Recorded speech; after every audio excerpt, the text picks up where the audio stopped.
2024லேருந்து எடுக்கப்பட்ட புருஷோத்தமுடு அப்படிங்கிற ஒரு தெலுங்கு மூவி இப்போ தமிழ் டப்பிங்கோட யூடியூப்ல வெளிவந்திருக்கு. இந்த திரைப்படம் எப்படி இருக்கு அப்படிங்கிறத இந்த வீடியோல பார்த்துடலாம். முதல் கட்டமா படத்தோட கதை என்ன அப்படின்னா, படத்துல வரக்கூடிய நம்ம ஹீரோ வெளிநாட்டுல எல்லாம் படிச்சுட்டு வரக்கூடிய ஒரு பெரிய பிசினஸ் மேனோட ஒரு பையங்க. பிஆர் குரூப்ஸ் அப்படிங்கிற ஒரு பெரிய நிறுவனம். இந்த நிறுவனத்துல அடுத்த சிஓ ஆகுறதுக்காக நம்ம ஹீரோ தான் பார்த்தீங்கன்னா அதிக சான்ஸ் இருக்கு. ஆனா அந்த சிஓ சேர்ல உட்காரணும் அப்படின்னா சில ரூல்ஸ் அண்ட் ரெகுலேஷன்ஸ் இருக்கு. அதுல முதல் கட்டமா இந்த 100 நாள் அவங்களோட ஐடென்டிட்டி எல்லாம் பார்த்தீங்கன்னா மறந்து ஒரு சாதாரண மனுஷனா வாழ்ந்ததுக்கு அப்புறம் தான் அவங்க அந்த சிஓ சேர்ல உட்கார முடியும் அப்படிங்கிறது பரம்பரையா பார்த்தீங்கன்னா அந்த கம்பெனி உருவாக்கும் போதே ஹீரோவோட தாத்தா போட்ட அந்த ரூல்.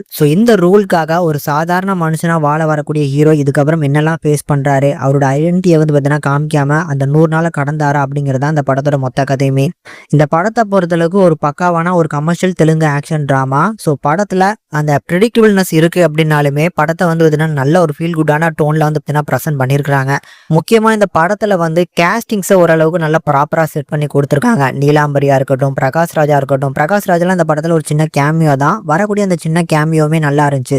படத்தோட லீட் பேரான ராஜ், தருண் அண்ட் ஹாஷினி.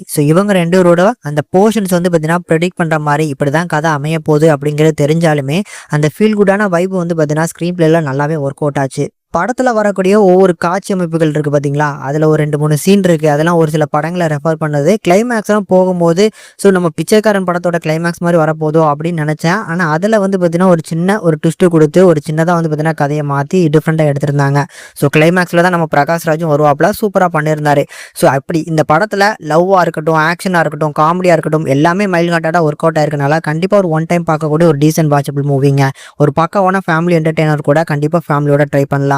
டெக்னிக்கலும் ஓரளவுக்கு பார்த்தீங்கன்னா நல்லா ஸ்ட்ராங்கான ஒரு படம் தான். சாங்ஸ் நல்லா இருந்துச்சு, பிஜிஎம்ஸும் ஓரளவுக்கு நல்லா தான் போட்டிருக்காங்க. அதனால கண்டிப்பா உங்களுக்கு பிடிக்கும் நம்புறேன். கண்டிப்பா ட்ரை பண்ணி பாருங்க.